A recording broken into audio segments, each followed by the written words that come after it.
Hi, I'm Laura D Pusey. Thanks for joining me. I'm the founder of D.I.P.ism Death in Practice, and on this channel we are delving deeper into death, grief, and ultimately life. Okay, just a word of advice. Keep your valuables hidden to make yourself less of a target unless you're in a safe space, away from rowdy people and marketplaces and drinking establishments. Also, you will see that the comment section is turned off. This is for a few reasons. Firstly, these are my personal perspectives gained from extensive work in my field, and I'm just putting my thoughts out there, so it's vital that I and my viewers are protected from any negative or low vibes. I want you, the viewer, to gain your own insights and find answers that work for you. Your journey is personal and doesn't need to be challenged or mocked or even upheld by strangers in the comments section. Finally, moving through the realms of death and grief as I do can be very tiring. This means I have limited capacity and have to be selective about the people I work and share my energy with. Having said all that, though, I do welcome group and personal one-to-one conversations that delve deeper into the meaning of death and the purpose of grief. During such sessions, I share spiritual and mindful insights, new perspectives, hypnotic suggestion, and common sense guidance for those who seek to gain an inner standing of death and grief based on their own personal truths. For more information, watch to the end, and if you like what you hear, please share this video, like and subscribe. One love. In the previous video, I answered the question, is your grief valid? If you have any further questions about the nature of life with regards to death and grief that you would like me to answer, then send an email to deathinpractice@gmail.com.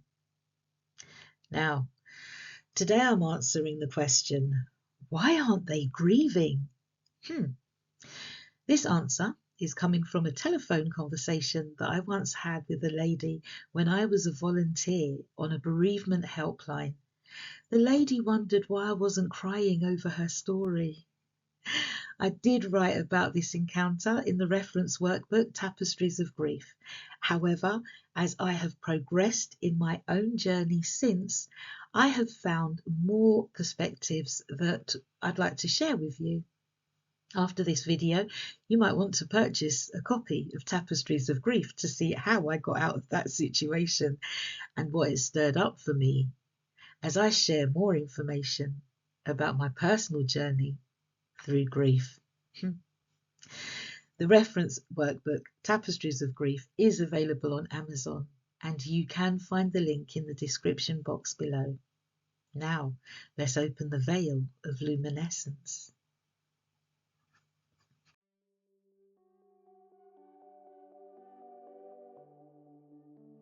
With the intention of infinite truths, by the pulse of sacred light, I call forth the veil of luminescence. I anchor this veil in sovereign light to transmute and contain all energetic imprints, attachments, and residues across all realms. The material plane, where grief etches into the body. The emotional plane, where sorrow swells and purges. The mental plane, where stories of loss seek resolution. The astral plane, where echoes of the departed linger. The interdimensional corridors, where ancestral and cosmic threads intertwine. The parallel universes, where grief and grace mirror each other. This veil, woven of remembrance and radiance, is encoded with clarity to discern what is yours and what is not. Containment to protect your field compassion to honour the sacred work of grief, transmutation to alchemize pain into wisdom. Let this veil shimmer between worlds, holding space for the divinity of each soul, the teachings where presence dissolves suffering, the soul's awakening where death births depth, the healing where grief becomes grace. This veil is not a wall but a sacred membrane, allowing only what aligns with truth, love, and remembrance to pass through. By the breath of the infinite, by the pulse of the sacred, I seal this veil with sovereignty and light.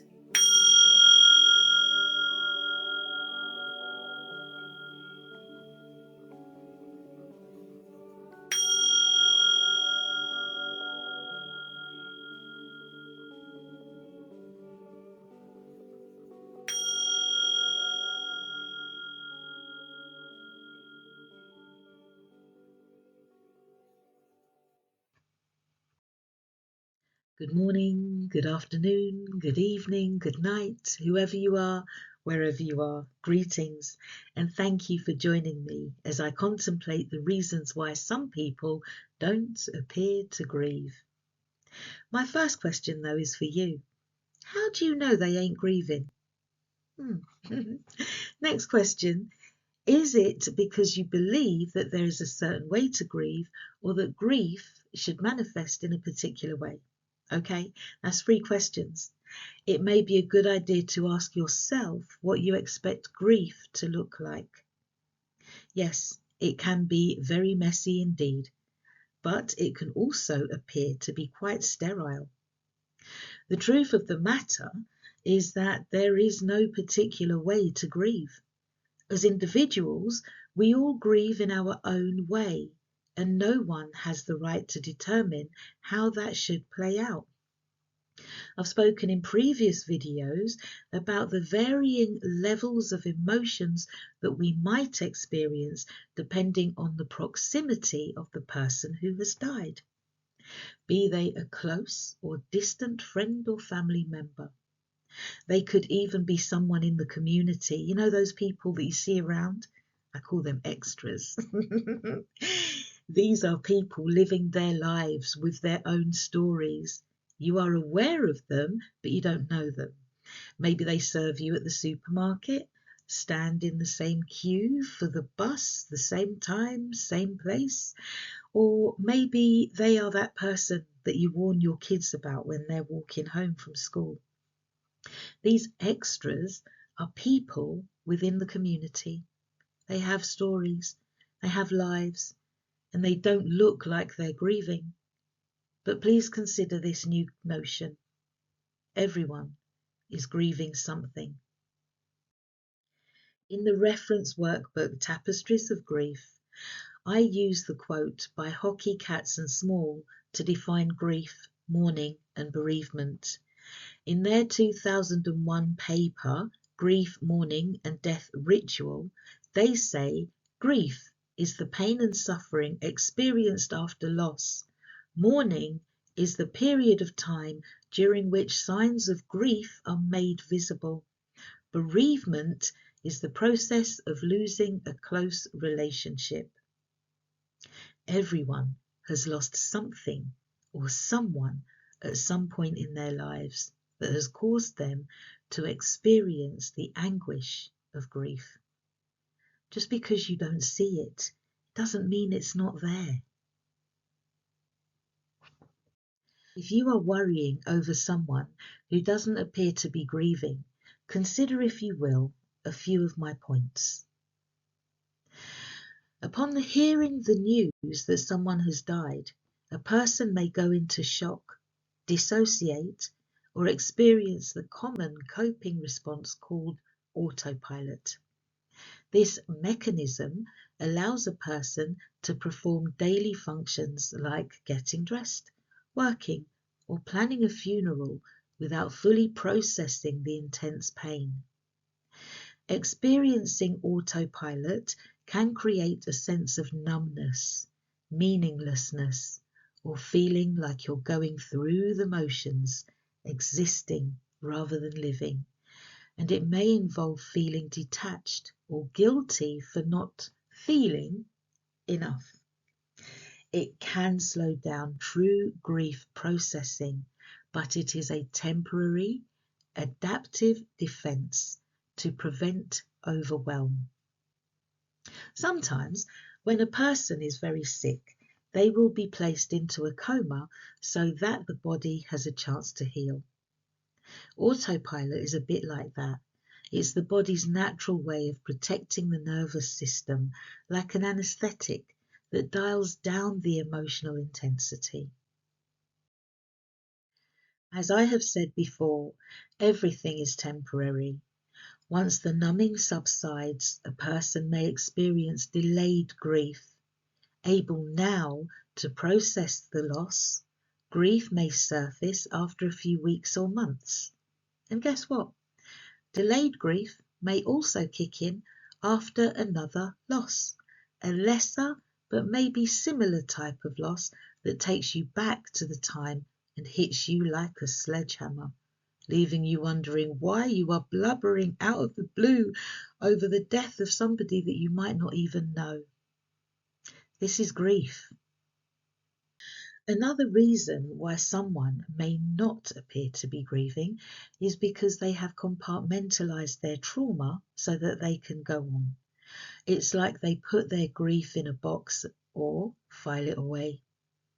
We all have dormant boxes and files in our subconscious mind. It's the shit that we haven't dealt with that sits waiting silently to be processed. You could call it negative energy. And when we don't process our hurts, issues and troubles, that negative energy causes sickness within the body. It compromises particular organs or bodily functions and can lead us to the door of death. Ultimately, our death transition can be painful and scary because we haven't done the work to clean up the negative energy from past hurts. We might say that we're going to fight this disease, and we might be encouraged to do so by family and friends. But if you do the emotional, spiritual, psychological work of clearing that negative energy from your body, your death transition will be a lot less traumatic. You won't have to fight. I'm sure I will cover this in a future video, but for now, if you're interested in clearing your negative energy, drop me an email at deathinpractice@gmail.com and request a consultation. Some people process emotions internally and don't express them at all outwardly. They are private grievers. Some people focus on tasks, logistics, or helping others rather than addressing their own emotions. Maybe they're avoiding their grief as they cope through distractions. And some people who are used to managing emotions may not show visible distress. They may be medical professionals, emergency responders, members of the police or armed forces, funeral operatives, or just people who have emotional regulation skills. Grief can be suppressed, but it will emerge at some point. If not via an emotional break, then it will manifest through a physical one. Okay, let's go a little deeper. Suppressed grief can be passed down through bloodlines, and it may be the reason why some illnesses run in the family. Just as the descendants of the German Holocaust report enduring behavior reactions to unspeakable traumas suffered by their ancestors, so too will the experiences of the transatlantic slave trade negatively affect the displaced African descendant. If you go through life without doing any internal exploration, I guess you'll face it in the next lifetime. or your children, or your children's children will. If we do the work now, we might just break some curses and free our future generations. Let's get spiritual, spiritual. Do you want to get spiritual? Email me at deathinpractice@gmail.com. Okay, finally, here are some more reasons why other people may not appear to grieve, and I'll go deeper into these in future videos. Number one, some cultures value stoicism, restraint, or quiet mourning. Number two, within a family dynamic, being the strong one, the caretaker or organizer, can suppress visible grief.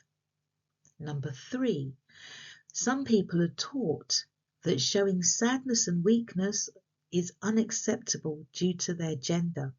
They may be told, man up, display a stiff upper lip, and don't be a wuss. Damaging terms like these can cause shame, guilt, suppression, and yet more grief. For some people, this is not their first rodeo. They may be familiar with grief and recognize its patterns, so they are able to process it with over and inner standing. 5. Please consider the fact that some grief experiences reactivate past trauma. A person's nervous system may freeze instead of cry. And 6. Many people experience emotional fatigue after prolonged stress or caregiving. By the time the person dies, there may be little energy left for outward grief. I had a client who experienced a bereavement. His employers ordered him to see the professionals. They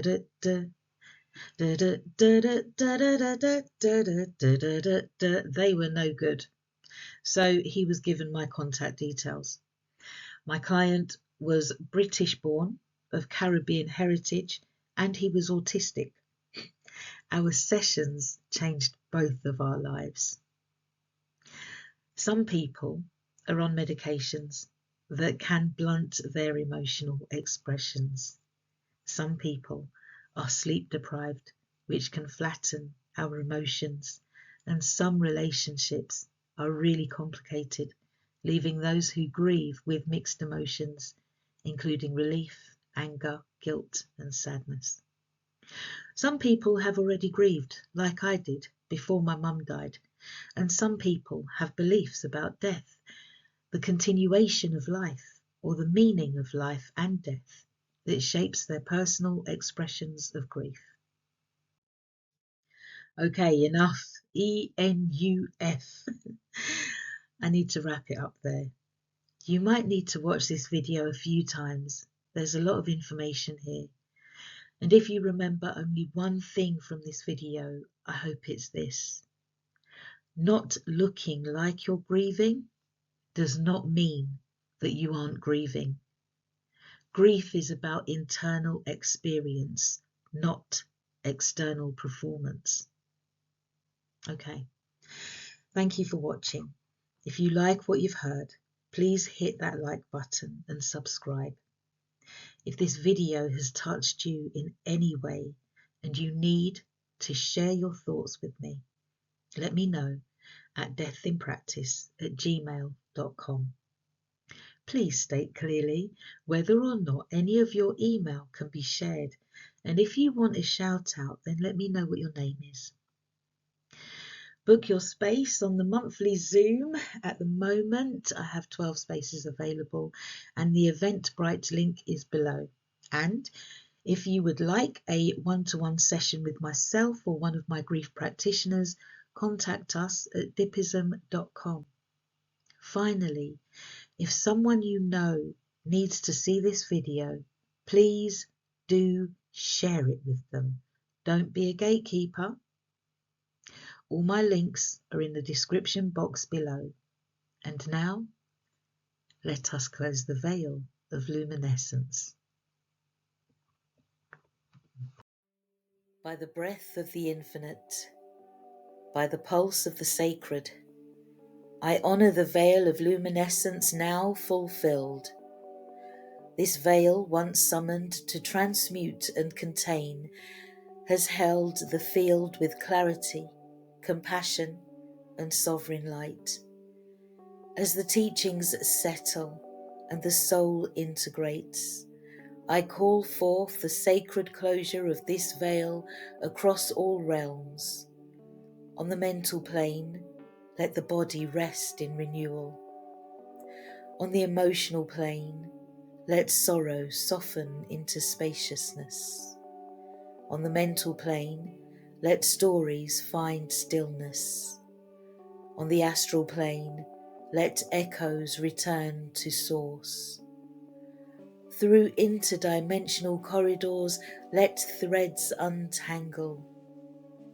Across spheres and planetary systems, allow contracts to be honoured and released.